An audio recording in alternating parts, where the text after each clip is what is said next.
गुनाहों का देवता चैप्टर 6।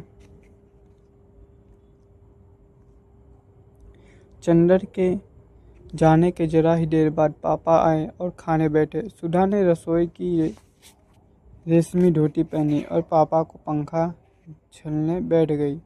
सुधा अपने पापा की सिर चढ़ी दुलारी बेटियों में से थी और इतनी बड़ी हो जाने पर भी वह दुलार दिखाने से बाज नहीं आती थी। फिर आज तो उसने पापा की प्रिय नान खटाई अपने हाथ से बनाई थी। आज तो दुलार दिखाने का उसका हक था और भली बुरी हर तरह की जिद को मान लेना करना यह पापा की मजबूरी थी। मुश्किल से डॉक्टर साहब ने अभी 2 कौर खाए होंगे कि सुधा ने कहा, नान खटाई खाओ पापा। डॉक्टर शुक्ला ने नान खटाई तोड़कर खाते हुए कहा, बहुत अच्छी है। खाते खाते उन्होंने पूछा, सोमवार को कौन दिन है सुधा? सोमवार को कौन दिन है? सोमवार को मंडे है। सुधा ने हंसकर कहा। डॉक्टर शुक्ला भी अपनी भूल पर हंस पड़े। अरे देख तो मैं कितना भुलक्कड़ हो गया हूँ। मेरा मतलब था कि सोमवार को कौन तारीख है? तारीख? सुधा बोली। क्यों? कुछ नहीं। 10 को कॉन्फ्रेंस है और 14 को तुम्हारी बुआ आ रही हैं। बुआ आ रही हैं और बिंटी भी आएगी। हाँ, उसी को तो पहुँचाने आ रही हैं। विदुषी का केंद्र यही तो है। आह, अब तो बिंटी 3 महीने यहीं रहेगी। पापा, अब बिंटी को यहीं बुला लो, मैं बहुत अकेली रहती हूँ। हाँ, अब तो जून तक यहीं रहेगी, फिर जुलाई में उसकी शादी होगी। डॉक्टर शुक्ला ने कहा। अरे अभी से? अभी उसकी उम्र ही क्या है? सुधा बोली। क्यों, तेरे बराबर है। अब तेरे लिए भी तेरी बुआ ने लिखा है। नहीं पापा, हम ब्याह नहीं करेंगे, सुधा ने मचल कर कहा। तब बस हम पढ़ेंगे, एफए कर लेंगे, फिर बीए, फिर एमए, फिर रिसर्च, फिर बराबर पढ़ते जाएंगे। फिर एक दिन हम भी तुम्हारे बराबर हो जाएंगे। क्यों पापा, पागल नहीं तो? बातें तो सुनो इसकी। ला 2 नान खटाई और दे। शुक्ला हंसकर बोले। नहीं, पहले तो कबूल दो, तब हम नान खटाई देंगे। बताओ, ब्याह तो नहीं करोगे? सुधा ने 2 नान खटाई हाथ में उठाकर कहा। ला रख। नहीं, पहले बता दो। अच्छा अच्छा, नहीं करेंगे। सुधा ने दोनों नान खटाई रखकर पंखा झलना शुरू किया। इतने में नान खटाई खाते हुए डॉक्टर शुक्ला बोले, तेरी सास तुझे देखने आएगी तो यही नान खटाइयाँ तुझसे बनवा कर खिलाएंगे। फिर वही बात? सुधा ने पंख पटक कर कहा। अभी तुम वादा कर चुके हो कि ब्याह नहीं करेंगे। हाँ हाँ, ब्याह नहीं करूँगा, यह तो कह दिया मैंने, लेकिन तेरा ब्याह नहीं करूँगा, यह मैंने कब कहा? हाँ ये तो फिर झूठ बोल गए तुम, सुधा बोली। अच्छा ये चलो ओहर, महाराज ने डांट कर कहा। एटी बड़ी बिटिया हो गई, मारे दुलार के बररानी जात है। महाराज पुरानी थी और सुधा को डांटने का पूरा हक था उसे, और सुधा भी उसका बहुत लिहाज करती थी। वह उठी और चुपचाप जाकर अपने कमरे में लेट गई। 12 बज रहे थे। वहीं लेटी लेटी कल रात की बात सोचने लगी। क्लास में क्या मज़ा आया था कल। गेसु कितनी अच्छी लड़की है। इस वक्त गेसु के यहाँ खाना पीना हो रहा होगा और फिर सब मिलकर गाएंगे। कौन जाने, शायद दोपहर को कव्वाली भी हो। इन लोगों के यहाँ कव्वाली इतनी अच्छी होती है, सुधा सुन नहीं पाएगी। और गेसु ने भी कितना बुरा माना होगा। और यह सब चंदन की वजह से। चंदन हमेशा उसके आने जाने उठने बैठने में कतर ब्योट करता रहता है। एक बार वह अपने मन से लड़कियों के साथ पिकनिक में चली गई। वहीं चंदन के बहुत से दोस्त भी थे। एक दोस्त ने जाकर चंदन से जाने क्या कह दिया कि चंदन उस पर बहुत बिगड़ा। और सुधा कितनी रोई थी उस दिन। यह चंदन बहुत खराब है। सच पूछो तो अगर कभी कभी वह सुधा का कहना मान लेता है तो उससे दुगना सुधा पर रोब जमाता है और सुधा को रुला रुला कर मार डालता है और खुद अपने आप दुनिया भर में घूमेंगे। अपना काम होगा तो चलो सुधा अभी करो फौरन, और सुधा का काम होगा तो अरे भाई क्या करें, भूल गए। अब आज ही देखो, सुबह 8 बजे आए और अब देखो 2 बजे भी जनाब आते हैं या नहीं, और कह गए हैं 2 बजे तक के लिए, तो 2 बजे तक सुधा को चैन नहीं पड़ेगी। ना नींद आएगी ना किसी काम में तबीयत लगेगी। लेकिन अब ऐसे काम कैसे चलेगा? इम्तिहान को कितने थोड़े दिन रह गए हैं और सुधा की तबीयत सिवा पोइट्री कविता के और कुछ पढ़ने में लगती ही नहीं। कब से वह चंदे से कह रही है थोड़ा सा इकोनॉमिक्स पढ़ा लो, लेकिन ऐसा स्वार्थी है कि बस चाय पी ली, नान खटाई खा ली, रुला लिया और फिर अपने मस्त साइकिल पर घूम रहे हैं। यही सब सोचते सोचते सुधा को नींद आ गई और 3 बजे जब गेसु आई तो भी सुधा सो रही थी। पलंग के नीचे DMC का गोला खुला हुआ था और तकिए के पास क्रोशिया पड़ी थी। सुधा भी बड़ी प्यारी, बड़ी खूबसूरत और ख़ास तौर से उसकी पलकें तो अपराजिता के फूलों को माट करती थीं और थी इतनी गोरी गुदकारी कि कहीं पर दबा दो तो फूल खिल जाएं। मूंगियाँ होठों पर जाने कैसा अछूता गुलाब मुस्कुराता था और बाहें तो जैसे बेले की पंखुड़ियाँ की बनी हो। गेसु आई, उसके हाथ में मिठाई थी जो उसकी माँ ने सुधा के लिए भेजी थी। वह पल भर खड़ी रही और फिर उसने मेज पर मिठाई रख दी और क्रोशिया से सुधा की गर्दन गुदगुदाने लगी। सुधा ने करवट बदल ली। गेसु ने नीचे पड़ा हुआ डोरा उठाया और आहिस्ते से उसका चोटीला डोरे के एक छोर से बांधकर दूसरा छोर मेजे के पाए में बांध दिया और उसके बाद बोली, सुधा सुधा उठो। सुधा चौंक कर उठ गई, आंखें मलते मलते बोली, अब 2 बजे हैं, लाए उन्हें या नहीं? ओहो, उन्हें लाए या नहीं? किसे बुलाया था रानी? 2 बजे, जरा हमें भी तो मालूम हो। गेसु ने बाह में चुटकी काटते हुए बोला, उफो उफो। सुधा बाह झटक कर बोली, मार डाला बेदर्द कहीं की, ये सब अपने उन्हीं अख्तर मियाँ को दिखाया कर। और ज्यों ही सुधा ने सिर ढकने के लिए पल्ला उठाया तो देखा कि चोटी डोर से बंधी हुई है। इसके पहले कि सुधा कुछ कहे गेसु बोली, या सनम जरा पढ़ाई तो देखो। मैंने तो सुना था कि नींद ना आए इसलिए लड़के अपने चोटी खूंटी में बांध लेते हैं, पर यह नहीं मालूम था कि लड़कियां भी अब वही करने लगी हैं। सुधा ने चोटी से डोर खोलते हुए कहा, मैं ही सटाने को रह गई हूँ, अख्तर मियाँ की चोटी बांध कर नचाना उन्हें। अभी से बेताब क्यों हुई जाती है? अरे रानी, उनकी चोटी कहाँ? मियाँ है मियाँ, चोटी ना सही दाढ़ी सही। दाढ़ी खुदा खैर करे, मगर वो दाढ़ी रख लें तो मैं उनसे मोहब्बत तोड़ लूँ। सुधा हंसने लगी। ले, अम्मी ने तेरे लिए मिठाई भेजी है, तू आई क्यों नहीं? क्या बताऊँ? बताऊँ कुछ नहीं। अब कब आएगी तू? गेसु सुनो, इसी मंगल नहीं बृहस्पति को बुआ आ रही है, वो चली जाएंगी तब आऊँगी मैं। अच्छा, अब मैं चलूँ? कामनी और प्रभा के यहाँ मिठाई पहुँचानी है। गेसु मुड़ते हुए बोली। अरे बैठो भी। सुधा ने गेसु की ओढ़नी पकड़कर उसे खींचकर बिठलाते हुए कहा, अभी आए हो? बैठे हो, दामन संभाला है? आहा, अब तो तू भी उर्दू शायरी कहने लगी, गेसु ने बैठते हुए कहा। तेरा ही मर्ज लग गया, सुधा ने हंसकर कहा। देख, कहीं और भी मर्ज ना लग जाए, वरना फिर तेरे लिए भी इंतजाम करना होगा।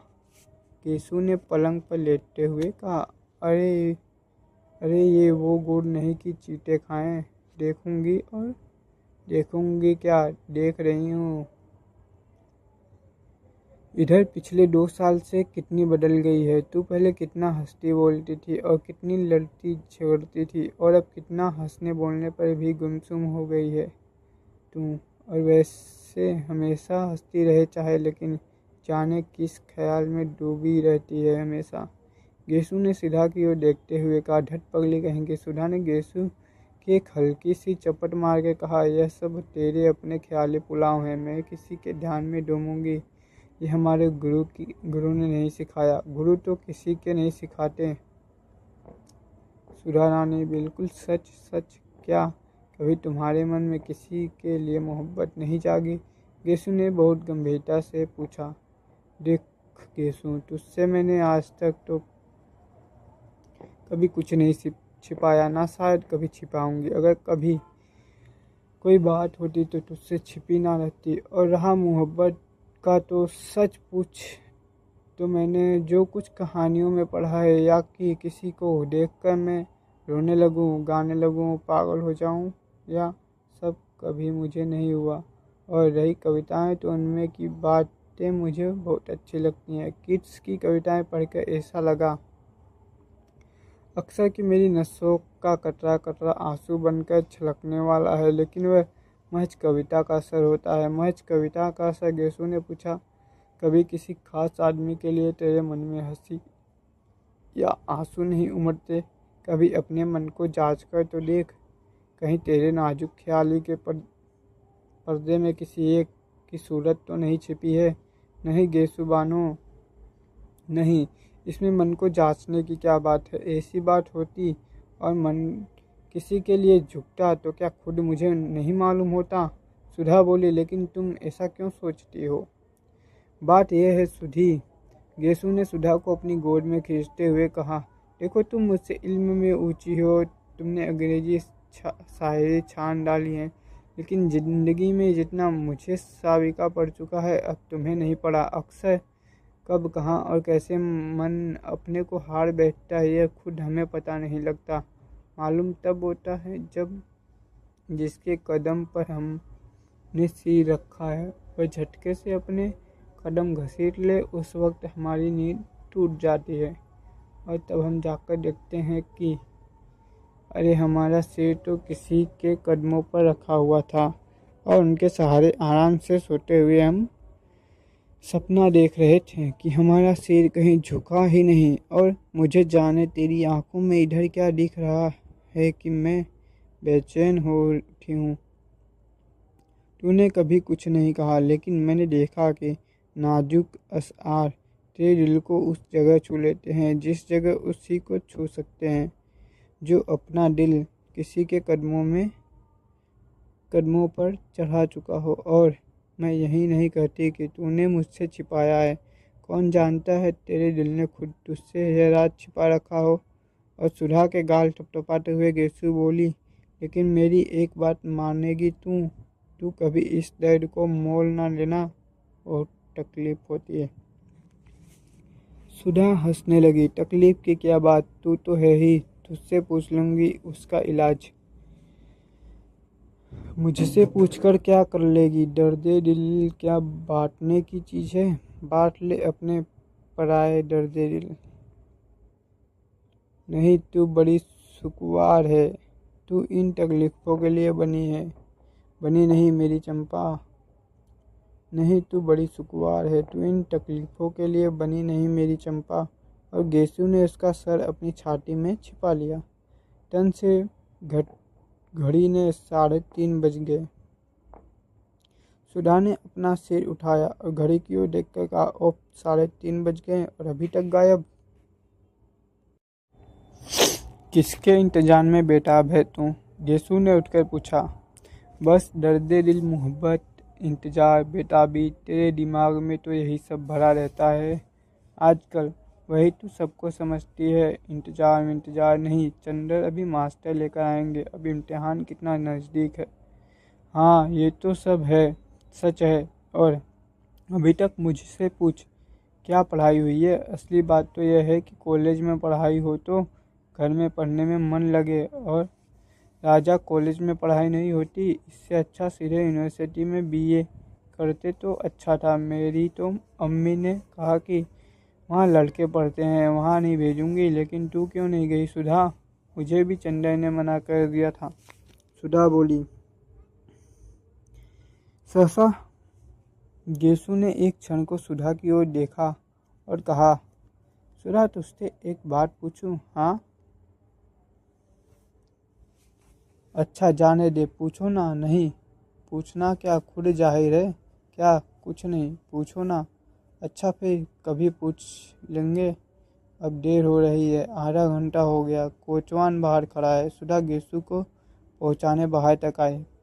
कभी हसरत को लेकर आओ, सुधा बोली। अब पहले तुम आओ, गेसु ने चलते चलते कहा। हाँ, हम तो बिनती को लेकर आएंगे और हसरत से कह देना, तभी उसके लिए तोहफा लाएंगे। अच्छा, सलाम। और गेसु की गाड़ी मुश्किल से फाटक के बाहर गई होगी कि साइकिल पर चंद्र आते हुए दिख पड़ा।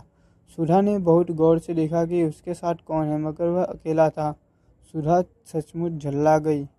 आखिर लापरवाही की हद होती है। चंदन को दुनिया भर के काम याद रहते हैं, एक सुधा से जाने क्या खार खाए बैठा है कि सुधा का काम कभी नहीं करेगा। इस बात पर सुधा कभी कभी दुखी हो जाती है, और घर में किससे वह कहे काम के लिए।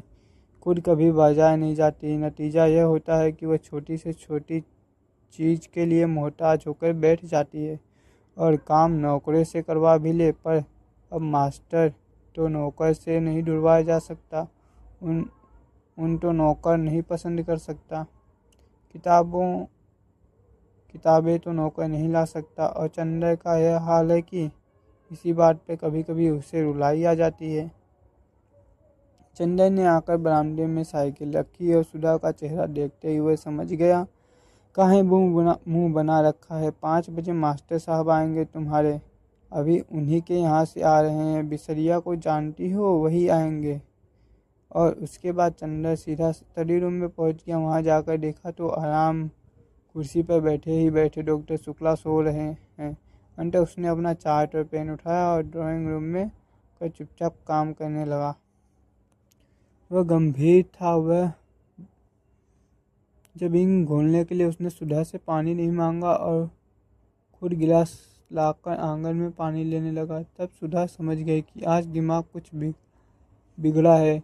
वह एकदम तड़प उठी। क्या करे वह? वैसे चाहे वह चंदर से कितना ही ठीक क्यों ना हो, पर चंदर गुस्सा रहता था। तब सुधा की रूह कांप उठती थी। उसकी हिम्मत नहीं पड़ती थी कि वह कुछ भी कहे, लेकिन अंदर ही अंदर वह इतनी परेशान हो उठती कि बस। कई बार वह किसी ना किसी बहाने से ड्राइंग रूम में आई, कभी गुलदस्ता बदलने, कभी मेज पोस्ट बदलने, कभी अलमारी में कुछ रखने, कभी अलमारी में से कुछ निकालने, लेकिन चंदन अपने चार्ट में निगाहें गड़ाए रहा।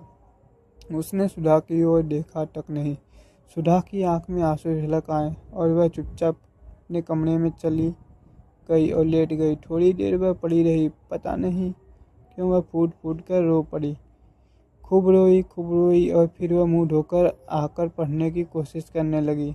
जब हर अक्षर में उसे चंद्र का उदास चेहरा नजर आने लगा तो उसने किताब बंद करके रख दी और ड्राइंग रूम में गई।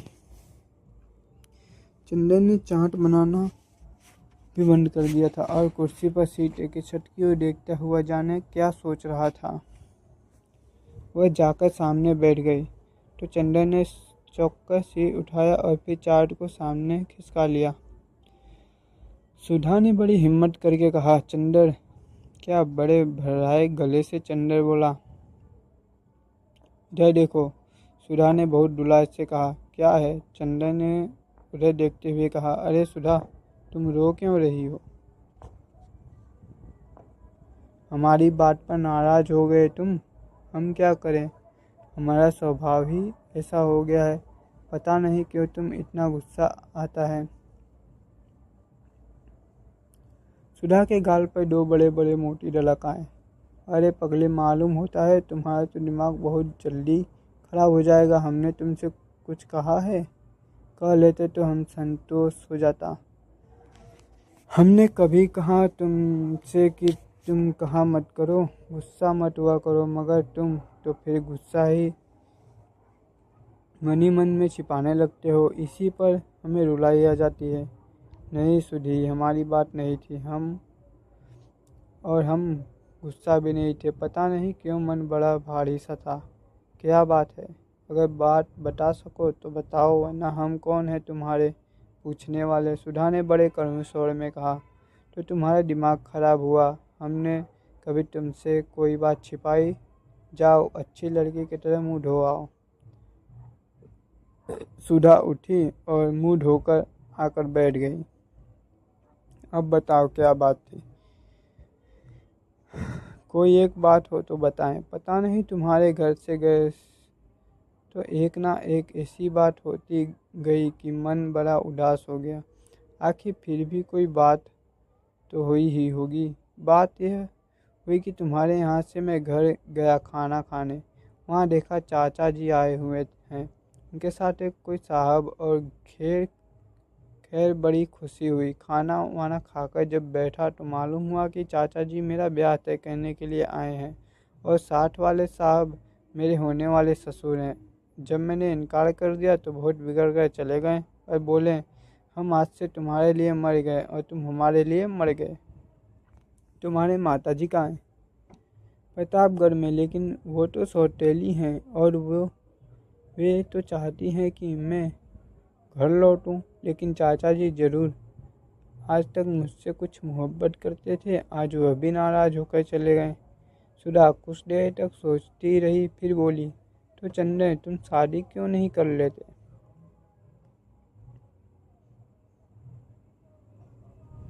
नहीं सुधा, शादी नहीं करनी मुझे। मैंने देखा कि जिसकी शादी हुई कोई भी सुखी नहीं हुआ, सभी का भविष्य बिगड़ गया। और क्यों एक तवालत पाली जाए, जाने कैसी लड़की हो क्या हो। तो उसमें क्या, पापा से कहो उस लड़की को जाकर देख लें, हम भी पापा के साथ चले जाएंगे। अच्छी हो तो कर लो ना चंदन, फिर यहीं रहना, हमें अकेला भी नहीं लगेगा। क्यों? नहीं जी, तुम तो समझती नहीं हो, जिंदगी निभानी है, कोई गाय भैंस खरीदना है। चंदन ने हंसकर कहा, आदमी एक दूसरे को समझे पूछे प्यार करे तब ब्याह के भी कोई माने हैं, तो उसी से कर लो जिससे प्यार करते हो। चंदन ने कुछ जवाब नहीं दिया। बोलो, चुप क्यों हो गए? अच्छा, तुमने किसी को प्यार नहीं किया चंदन? क्यों, बताओ ना। शायद नहीं। बिल्कुल ठीक, हम भी यही सोच रहे थे अभी। सुधा बोली। क्यों, ये क्यों सोच रही थी? इसलिए कि तुमने किया होता तो तुम हमसे थोड़े ही छिपाते, हमें ज़रूर बताते, और नहीं बताया तो यह हम समझ गए कि अभी तुमने किसी से प्यार नहीं किया। लेकिन तुमने यहाँ यह पूछा क्यों सुधा? यह बात तुम्हारे मन में उठी कैसे? कुछ नहीं, अभी गेसु आई थी, वह बोली सुधा तुमने किसी से कभी प्यार किया है? असल में वह अख्तर को प्यार करती थी, उससे उसका विवाह होने वाला है। हाँ, तो उसने पूछा कि तूने किसी से प्यार किया है? हमने कहा नहीं। बोली तू अपने से छिपाती है, तो हम मन ही मन में सोचते रहे कि तुम आओगे तो तुमसे ही पूछेंगे कि हमने कभी प्यार तो नहीं किया है, क्योंकि तुम ही एक हो जिसने हमारा मन कभी कोई बात नहीं छिपता। अगर कोई बात छिपाई भी होती हमने तो तुम्हें ज़रूर बता देती। फिर हमने सोचा शायद कभी हमने प्यार किया हो और तुम्हें बताया हो, फिर हम भूल गए हों। अभी उसी दिन देखो, हम पापा की दवाई का नाम भूल गए और तुम्हें याद रहा। शायद हम भूल गए हों और तुम्हें मालूम हो। कभी हमने प्यार तो नहीं किया ना? नहीं, हमें तो कभी नहीं बताया, चंदर बोला। तब तो हमने प्यार व्यार नहीं किया। गेसु यूं ही गप उड़ा रही थी। सुधा ने संतोष की सांस लेकर कहा, लेकिन बस चाचा जी के नाराज होने पर तुम इतने दुखी हो गए हो जाने दो नाराज। पापा तो हैं, अभी क्या पापा मोहब्बत नहीं करते तुमसे? क्यों नहीं करते तुमसे? ज़्यादा मुझसे करते हैं, लेकिन उनकी बात से मन तो भारी हो ही गया। उसके बाद गए बिरसिया के यहाँ। बिरसिया ने कुछ बड़ी अच्छी कविताएं सुनाई और भी मन भारी हो गया। चंदन ने कहा, लो तब तो चंदन तुम प्यार करते होगे जरूर से। सुधा ने हाथ पटक कर कहा। क्यों? केसु कह रही थी, शायरी पर जो उदास हो जाता है वह जरूर मोहब्बत करता है। सुधा ने कहा, अरे यह पोर्टिको में कौन है? चंदन ने देखा, लो बिरसिया आ गया।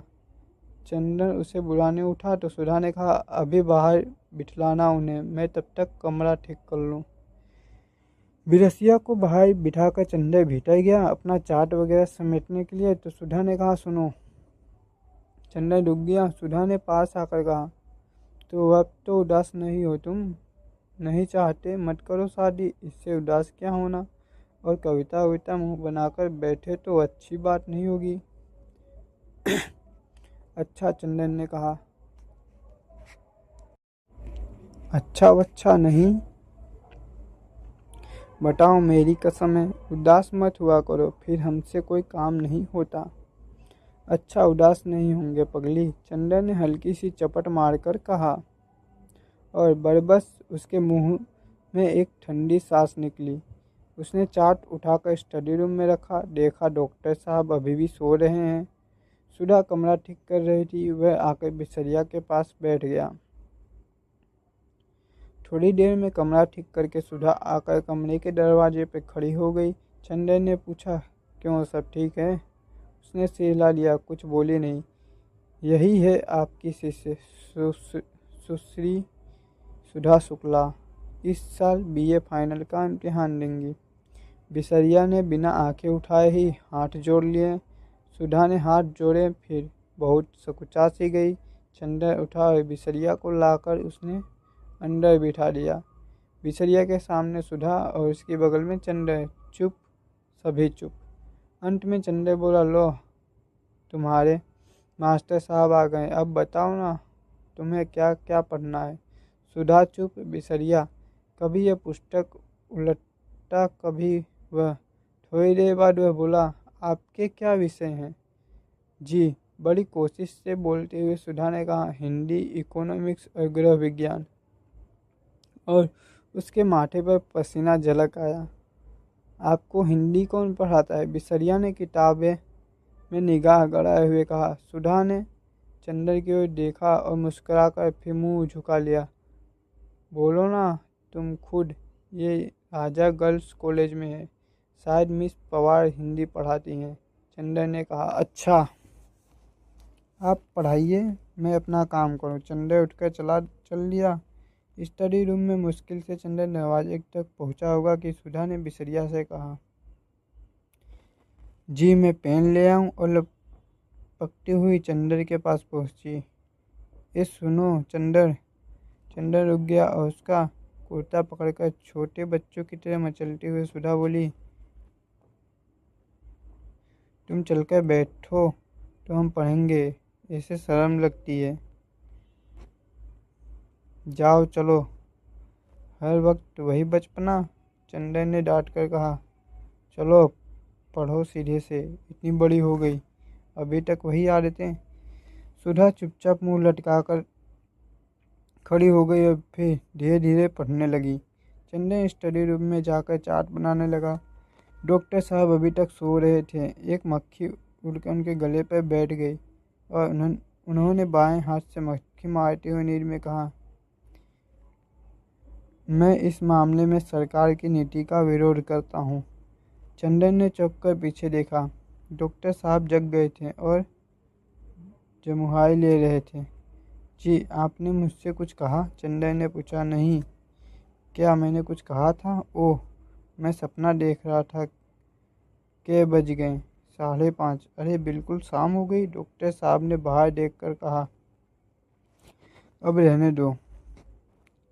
कपूर, आज काफ़ी काम किया है तुमने, चाय मंगवाओ। सुधा कहाँ है? पढ़ रही है। आज से उसके मास्टर साहब आने लगे हैं। अच्छा अच्छा, जाओ उन्हें भी बुला लाओ और चाय भी मंगवा लो, उससे भी बुला लो सुधा को। चंदन जब ड्राइंग रूम में पहुंचा तो देखा सुधा किताबें समेट रही है और बिसरिया जा चुका है। उसने सुधा से कहना चाहा, लेकिन सुधा का मुंह देखते ही उसने अनुमान किया कि सुधा लड़ने के मूड में है। अतः वह स्वयं ही जाकर महाराजिन से कह गया कि 3 प्याला चाय पढ़ने के कमरे में भेज दो। जब वह लौटने लगा तो खुद सुधा ही उसके रास्ते में खड़ी हो गई और धमकी से स्वर में बोली, अगर कल से साथ नहीं बैठोगे तो हम नहीं पढ़ेंगे। हम साथ नहीं बैठ सकते, चाहे तुम पढ़ो या ना पढ़ो, चंदन ने ठंडे स्वर में कहा और आगे बढ़ा। तो फिर हम नहीं पढ़ेंगे, सुधा ने जोर से कहा। क्या बात है, क्यों लड़ रहे हो तुम लोग? डॉक्टर शुक्ला अपने कमरे से बोले। चंदन कमरे में जाकर बोला, कुछ नहीं, ये कह रही है कि पहले हम कहेंगे। बात काट कर सुधा बोली, पापा हमने इनसे कहा कि तुम पढ़ाते वक्त बैठा करो, हमें बहुत शर्म लगती है। ये कहते हैं पढ़ो चाहे ना पढ़ो, हम नहीं बैठेंगे। अच्छा अच्छा, जाओ चाय लाओ। जब सुधा चाय लाने की गई तो डॉक्टर साहब बोले, कोई विश्वास पात्र लड़का है, अपने घर की लड़की समझकर सुधा को सौंपना पढ़ने के लिए। सुधा अब बच्ची नहीं है। हाँ हाँ, अरे ये भी कोई कहने की बात है। हाँ वैसे अभी तक सुधा तुम्हारी ही निगहबानी में रही है, तुम खुद ही अपनी जिम्मेवारी समझते हो। लड़का हिंदी में एमए है। हाँ एमए कर रहा है। अच्छा है, तब तो बिनती आ रही है, उसे भी पढ़ा देगा। सुधा चाय लेकर आ गई थी। पापा तुम लखनऊ कब जाओगे? शुक्रवार को। क्यों? और ये भी जाएंगे? हाँ, हम अकेले रहेंगे। क्यों, महाराजी नहीं सोएगी? और अगले सोमवार को हम लौट आएंगे। डॉक्टर शुक्ला ने चाय का प्याला मुंह से लगाते हुए कहा।